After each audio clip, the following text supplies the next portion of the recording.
नमस्कार शेतकरी मित्रांनो, कृषी शेती माहिती या चॅनलमध्ये तुमचं स्वागत आहे। तर आज आपण बघूया की खरीप पीक विमा जो आहे तो सर्व जिल्ह्यामध्ये वाटपाला सुरुवात झाली आहे। मग त्या कोणकोणत्या जिल्ह्यामध्ये वाटपाला सुरुवात झाली आणि त्यासाठी कोणकोणते म्हणजे शेतकरी पात्र आहेत आणि कोणकोणत्या शेतकऱ्यांच्या खात्यामध्ये म्हणजे हा जो पीक विमा आहे, खरीप पीक विमा जो आहे किंवा पीक विमा सर्वच म्हणजे रब्बीचा पण पीक विमा जो आहे तो कोणकोणत्या नेमका जिल्ह्यामध्ये वाटपाला सुरुवात झाली त्याबद्दलचा आज आपण सविस्तर अपडेट जाणूया। जर चॅनलवरती नवीन आला असेल चॅनलला सबस्क्राइब करायला विसरू नका आणि व्हिडिओ जर तुम्हाला आवडला तर व्हिडिओला पण लाईक करायला विसरू नका। चला तर मग व्हिडिओला सुरुवात करूया। जसं की शेतकरी मित्रांनो बघू शकता, खरीप पीक विमा जो 2024चा जो आहे तो 1 कोटीहून अधिक शेतकऱ्यांनी म्हणजे अधिक शेतकऱ्यांनी लाभ घेतलेला होता। म्हणजे 1 रुपयात पीक विमा असल्यामुळे म्हणजे सर्व जे शेतकरी होते त्यावर लाभ घेतलेला होता, पण काही शेतकऱ्यांनी पीक विमा भरलेला नव्हता। मग त्यांचं काय केलं, काही शेतकऱ्यांनी त्यांचा म्हणजे पीक विमा भरला आणि त्याच्यामुळे म्हणजे जे घोटाळे आहे ते घोटाळे बाहेर निघाले आणि त्याच्यामुळे जो खरीप पीक विमा जो 2024चा आहे त्याच्यासाठी विलंब होत आहे। मग आता सरकारकडून वाटप करा असं सांगण्यात येत होतं, पण तेच कंपनी म्हणजे भरपूर टाईम लावतं ती पीक विमा वाटप करायला। मग अखेर पीक विमा वाटपाला सुरुवात झालेली आहे। जो म्हणजे आता कोणकोणत्या शेतकऱ्यांच्या खात्यामध्ये ते पडणार आहेत पैसे, तर त्याचं असं आहे की बुलढाणा म्हणजे ते रविकांत तुपकर यांनी जे आक्रमक आंदोलन केलं त्याच्यामुळे बुलढाणा जिल्ह्यामध्ये देखील वाटपाला सुरुवात झाली। मग तो कोणता आहे तर 2023चा ज्यांचा क्लेम कॅल्क्युलेटेड झालेला होता। म्हणजे जसं की क्लेम कॅल्क्युलेटेड आपला आता मिड टर्म आणि इल्ड बेस्ड लोकलाइज्ड असे पीक विमा असतो। मग इल्ड बेस्डचा जो पीक विमा होता तो आणखीन देखील अद्याप म्हणजे शेतकऱ्यांच्या खात्यामध्ये पडलेला नव्हता। किंवा क्लेम कॅल्क्युलेटेड ऑनलाईन जर आपण PMAPI वेबसाईटवर गेलात आणि त्यावरती जर क्लिक केलं तर त्या ठिकाणी असं दाखवत होते की तुमचा क्लेम कॅल्क्युलेटेड आहे। मग त्या ठिकाणी रक्कम अमुक तमुक म्हणजे तुमची जी असेल तुमच्या ते याच्यानुसार जमिनीनुसार ती जी रक्कम होती, पण अद्यापर्यंत शेतकऱ्यांच्या खात्यामध्ये ती रक्कम पाठवण्यात आलेली नव्हती। मग ते आता हळूहळू शेतकऱ्यांच्या 2 ते 3 दिवसापासून हळूहळू शेतकऱ्यांच्या खात्यामध्ये यशस्वीरित्या पाठवायला सुरुवात झालेली आहे आणि त्याबद्दलचे मेसेज देखील आलेले आहेत की आम्हाला एवढा विमा मिळाला। पुन्हा काही जणांच्या शेतकऱ्यांची एक थट्टा पीक विमा कंपनीकडून करण्यात आलेली होती की 200-300 रुपये 1000 रुपयाच्या खाली म्हणजे त्यांची रक्कम अकाउंटमध्ये पाठवण्यात आलेली होती। मग त्या देखील शेतकऱ्यांचं सरकारचं असं म्हणणं होतं की ज्या शेतकऱ्यांना 1000 रुपयाच्या कमी पीक विमा भेटला आहे त्यांना देखील पीक विमा म्हणजे जास्तीचा पीक विमा भेटेल। मग ते देखील शेतकऱ्यांच्या खात्यामध्ये आता 2023चा जो आहे तो पीक विमा पाठवण्यात येत आहे। मग पुन्हा राहिला विषय रब्बीचा 2023चा। मग आपण खरीप पीक विमा 2024कडे येऊ, अगोदर 2023चं बघूया।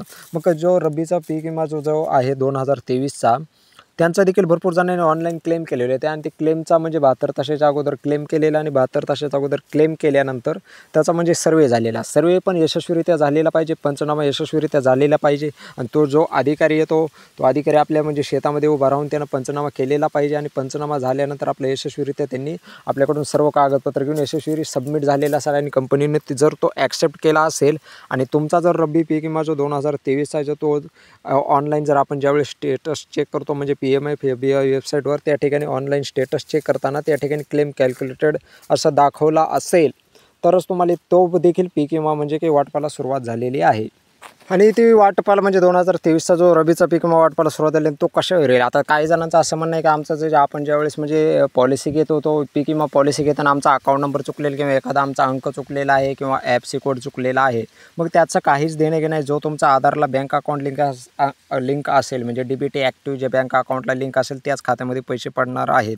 जर तुमचं आधार कार्डला बँक अकाउंट लिंक नसेल तर अद्याप तुम्ही चेक करा, ऑनलाईन देखील चेक करू शकता किंवा तुमचं नसेल तर तुम्ही पोस्ट पेमेंट बँकमध्ये अकाउंट उघडून 1 ते 2 दिवसामध्ये तुमचा अकाउंट आधार लिंक होईल आणि तुमच्या नंतर खात्यामध्ये पैसे पडणार आहेत।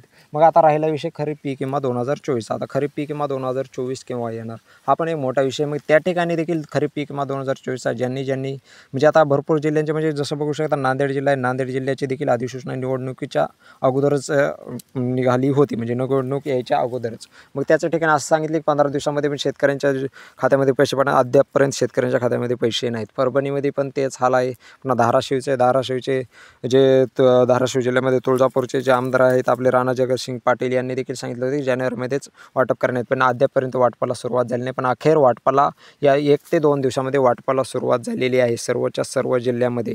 मग आता हे बाकीच्या अधिसूचना निघाली होती या 2-4 जिल्ह्यांमध्ये।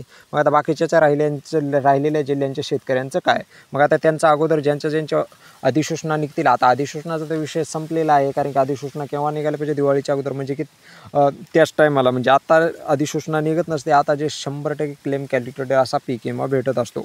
आता तो विषय संपून गेलेला आहे, म्हणजे अधिसूचना निघण्याचा किंवा काहीच नाही, कारण की आता अतिवृष्टी नुकसान भरपाई देखील मिळालेली आहे.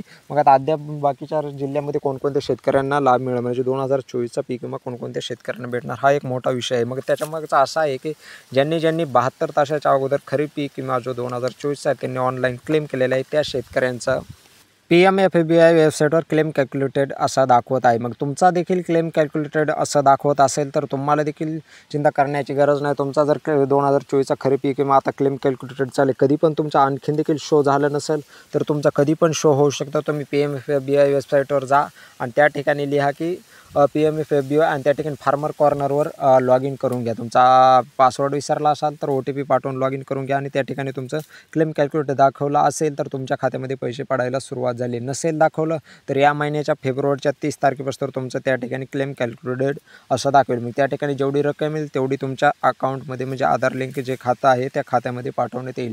तुम्ही जर ऑनलाईन क्लेम केलेलं नसेल, बाकीच्या ज्या जिल्ह्यामध्ये अधिसूचना निघाल्या त्या जिल्ह्याच्या असाल आणि तुम्ही जर ऑनलाईन क्लेम केलेला नसेल तर तुम्हाला म्हणजे म्हणजे पीक विमा येणारच नाही, कारण की तुमचा अधिसूचना निघाली नसल्यामुळे. तर शेतकरी मित्रांनो, व्हिडिओ जर तुम्हाला आवडला असेल व्हिडिओला लाईक करा आणि चॅनलला सबस्क्राईब करायला विसरू नका. तर धन्यवाद शेतकरी मित्रांनो.